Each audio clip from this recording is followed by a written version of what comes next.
फरवरी में पाकिस्तान के अवाम काफ़ी जमातों को सरप्राइज देंगे। जो कमरों में बैठकर इलेक्शन के अपने नताइज बना रहे हैं उन्हें अवाम जवाब देंगे। Chairman Pakistan Peoples Party Bilawal Bhutto Zardari का मिठी में जलसे से खिताब। कहा, पाकिस्तान के अवाम किसी साजिश और किसी सिलेक्टेड राज को कबूल नहीं करेंगे। थर की कारकर्दगी पर पूरे मुल्क में इलेक्शन लड़ सकता हूँ। आसिफ अली जरदारी की मेहनत से जाला वजीर आज़म बनेगा। इंशाअल्लाह ताला फरवरी 8 को पाकिस्तान महंगाई लीग को हम हरवाएंगे, तीर को जितवाएंगे।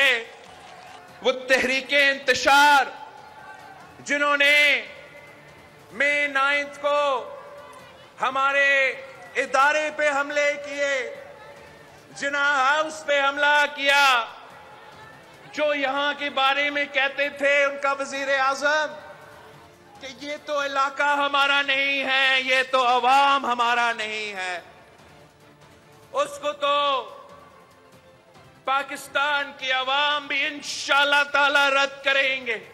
पाकिस्तान के अवाम ने 5 साल सिलेक्टेड राज अब भुगता है। अब आगे जाके हमें कोई सिलेक्टेड राज कबूल नहीं है।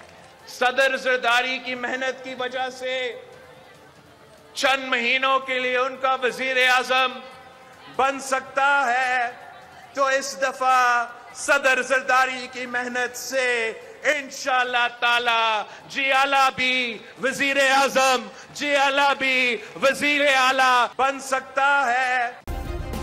सब्सक्राइब करें और बेल दबाएं ताकि कोई खबर रह न जाए।